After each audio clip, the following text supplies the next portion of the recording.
Welcome to Taiwan Talk. I'm your host, Alex Lewis.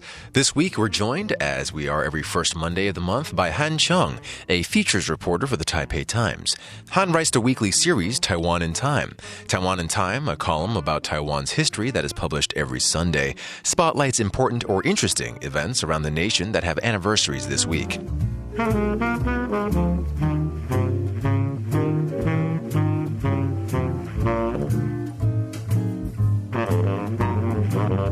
Han, how's it going? Pretty good. How are you? I'm good, thank you. So today we're going to talk about the articles that you wrote for Taiwan in Time for November. Uh-huh. All right, so can you start off with just telling me, if you had to pick one article, what would you want to highlight? Which one would you highlight? Okay, if I had to highlight one, it's a hard choice. I like all of them this week, but I think if I really had to look at one that was really interesting, I think it was like the Island of the Demon Realm was one of my favorite ones to research. Okay, so you're picking that one because it was the most fun to research.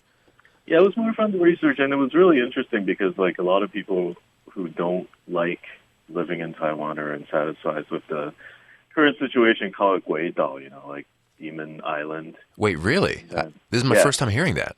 Oh, really? Yeah. So it's a could you tell me about that? term with like young people were just dissatisfied with Taiwan. I don't particularly agree with the term or the attitude, but it is a term that's being used. Mm-hmm. And this actually traces it back to like 100 years ago where it was used under a completely different context. So I thought that was a really interesting connection between like today and back then. Because back then it was literally a demon island because of all the diseases and all those people came and they would just die of like cholera and like other diseases. Okay, so they kind of like reappropriated the term for right now. Obviously for less dire reasons, I guess. Oh, okay. Yeah, I don't know if people even know about like the connection between the two. But like where it actually comes from? Yeah. People just came up with that because they're not unhappy. But like, yeah, I didn't even know. And then I kind of looked back and I was like, wow, they called it the same thing like 100 years ago. Okay, so can you tell us a little bit about the etymology of where the term comes from? It's like a Japanese term. So when the Japanese first took over Taiwan, it was like full of all kinds of like different diseases. I mean, there was like cholera, there was like dysentery, there was even plague and outbreaks all the time. Taiwan became like a kind of like a island of the demon realm because like they would just die when they came here. I mean, when the Japan first, this was before they even took over Taiwan, they came to Taiwan on a like punitive mission to punish like some Aborigines who like killed a bunch of Japanese sailors, and as a result, like only 12 people died in battle, while 550 died to disease. They were like, it was kind of like a pretty scary place to go to because of all of the diseases that were going on. So actually, like sanitation and public health was one of the first priorities for the Japanese when they took over Taiwan because of all the plague and all the diseases. That was causing more people to die than like the local military resistance. Interesting. Yeah. So I found that really fascinating, and it was something I knew nothing about. So how did you go about researching for it? There were some studies on it and documents on public health because Taiwan had a few cholera outbreaks over the 20th century. Mm-hmm. There were quite a few, so there were like a lot of papers on all of them. The last one was in 1962. So, oh, really? And would these papers reference the Guidao? Yeah, one of them did. Actually, it was a news report. It was like a central news agency news report that was looking back at all the diseases in Japanese rule and early days of Japanese rule, and they just mentioned that, the Gui Jie Zidao or like Guidao. It's pretty straightforward, but it was just surprising to look at how, like public health wasn't really a big thing until they really started enforcing and getting like vaccines, and it was really hard to convince people to get vaccines back then. Yeah, hey, it is now in America, right? It is now again in America. So yeah, I thought that full circle. That was like interesting. Yeah, so full circle. So I know there were a lot of interesting points about this one. Yeah, there's a kind of parallels from now and then, and there were like some surprising things, like the Beehive Festival was actually the Yanshui Beehive Festival in Tainan, the fireworks festival. The Beehive Festival, that has a connection with the Guidao era? Yeah, because they were using, it was like during a really bad epidemic, and they had to use that festival to, like, they wanted to use that to chase away the diseases through the ritual. So that's why they started, and then it kind of morphed into the form it is today. Like, that arose from all the diseases that were, like, ravaging Taiwan. I see. In the late 1880s. Okay. So tell me about the article that was maybe like the hardest to research, like it was most arduous process. Does anything come to mind, or was it kind of mostly smooth sailing this month? Yeah, I think it was pretty smooth sailing this month, actually. Pretty smooth sailing, all right. Are most months like that? If you like think back to just recent months or just in general over like your 3-year span of writing Taiwan in Time. Some of them are pretty difficult because like it's hard to. There's like bits and pieces you have to get from different places, and then sometimes you just have like one burning question, and then none of the articles or like the research or material can answer that. So that's kind of like. Sometimes it could take a while. Just if there's just one question, like because I try to like answer everything, so the readers don't have questions, so I shouldn't have any questions. So when I do it, like. I have to get to the bottom of everything. So when I don't, then I'll just keep looking until I do. And it could take quite a while. I think this time it was like pretty smooth, actually. Okay, so like I think what you're saying is like you don't want your articles to be dictated by the evidence that you can gather easily, right? You want to make sure you cover everything instead of letting the evidence tell the story. For sure, yeah. Okay. Yeah, because if I have a question, the reader's going to have a question. So, right. Like, why didn't you talk about this aspect? I better know like my stuff. Yeah. Okay. Very cool. Yeah. So I think last month we were talking, and you said that you were inspired by like recent events in your life to write an article about such and such time in Taiwan history. Did that happen this month? Actually, yeah, it did. Actually. All right. Tell me about that. Yeah. So actually, I climbed Yushan, so Mount Jade, back in October. Oh, cool. Yeah, so that was a really cool experience, and there were some interesting things up there that I was like intrigued by, like the history of the mountain, like because it's the highest in like Northeast Asia, and it had a lot of different names.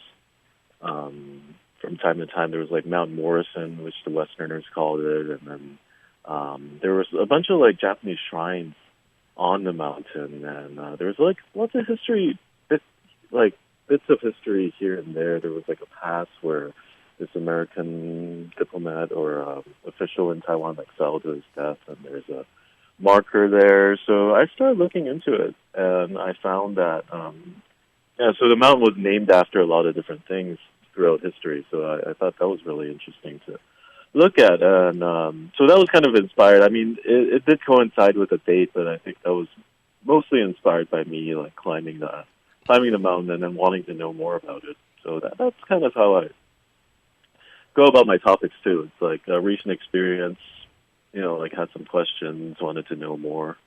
Which article does this coincide with? This is the Great Floods, Imperial Edict, and Defaced Statue.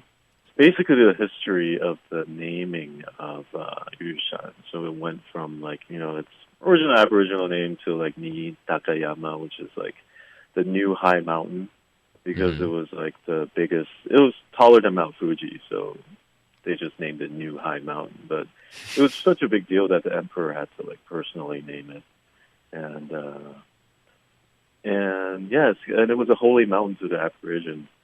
So I wanted to know like their connection with the mountain, because it is Aboriginal territory, and all the workers on there at the lodge and the people bringing the food up, they're all mostly Aboriginals. So I was looking at their connection, and then I found a lot of interesting legends related to the mountain. So I started from the legends, and then I went on to more modern times. And I always like looking at legends and how different people look at one mountain, and then like the truth or the real parts, like the facts behind the legends, because there's always some truth in every legend. So yeah, so that was really fun to. That was probably the most fun to do. Oh yeah, because it also coincided with your life, right? Yeah, it did. So that's always the best part of the articles is when I can like actually look up something that I recently did. Mm-hmm. Okay, and can you tell me about maybe like the myth, the legend, or the story that maybe most spoke to you, or you thought was the most interesting, or anything like that? Most interesting was it was the legend of the Bunong and Cheung Aborigines, and so they share this legend that once there was a great flood, and so this is like a common myth in a lot of cultures, like the Great Flood. Mm-hmm. And so there was a great flood, and only the top of Jade Mountain was left. So they were all living up there, and then so all their legends like specify that they were living together up there at some point. But the different thing was like the Zhou people believed they originated on the mountain, whereas the Bunong actually went there to take refuge from the flood, and then so. Most legends have it that there was like a giant snake that was clogging up like a major river, and then a crab or a pig defeated the snake, and then the water started to recede, and then the people split up and went their own ways. And so that explains kind of their distribution today, which actually matches some of the historical records. So I thought that was really interesting. I really like looking at how legends correspond to history. That sounds really cool. You kind of like read about these legends or hear about them, and then you kind of maybe you take them at face value, or you kind of just like dismiss them as just folklore or something like that. But there's actual impact, right? Yeah, like we don't know if there was actually a flood or something, but they do share close ties, and all these like the two people share a lot of like they're almost identical, these legends, even though they live in like separate places today. So okay, very cool. Yeah, that was cool. Is there anything else you want to talk about, like your writing process, or anything like that? Anything about the articles that you want to talk about? Let's see, what else was there? The price of free speech. I think that was really interesting because that's a big one. Yeah, I've written a lot about censorship, and I've researched newspapers, and I wrote one about newspaper people disappearing after 228, and there's a lot of censorship, a lot of they couldn't really write what they wanted to, and the government would like try to shut you down, and they really tried to crack down on this paper, but it kept going until the editor was arrested, even the sales staff, they were harassed, and yeah, they just cracked down on just free speech, anybody associated with it, right? Yeah, because this paper was, it was pretty outspoken about the KMT and its, lack of democracy back then. So they were really calling for democracy, free speech, like elections, and they were kept criticizing. And then when Lei Zhen, he's a former KMT politician, he tried to start a new party. This paper like backed him wholly, where there was still a new party ban back then due to martial law. So this kind of like just highlights how much people struggled, and they risked their life. They risked jail time. Some were in there for like more than a decade. Really? Wow. Yeah, so they were trying to do this. Basically, they were pretty optimistic in the beginning. They were like, Taiwan is finally free from Japanese rule, and we will be our own masters now. And so we're going to use like this paper. And then quickly they realized things weren't as rosy as they thought it would be.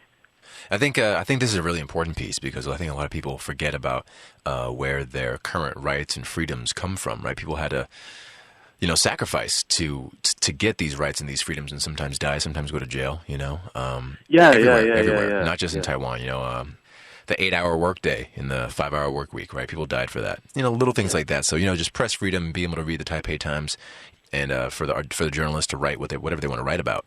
Yeah, it's a big deal. Yeah, I think it was a big deal, and it was like it's still like encouraging that in those days this paper still managed to survive for that long. And the founder's house was even suspiciously burnt down at one point.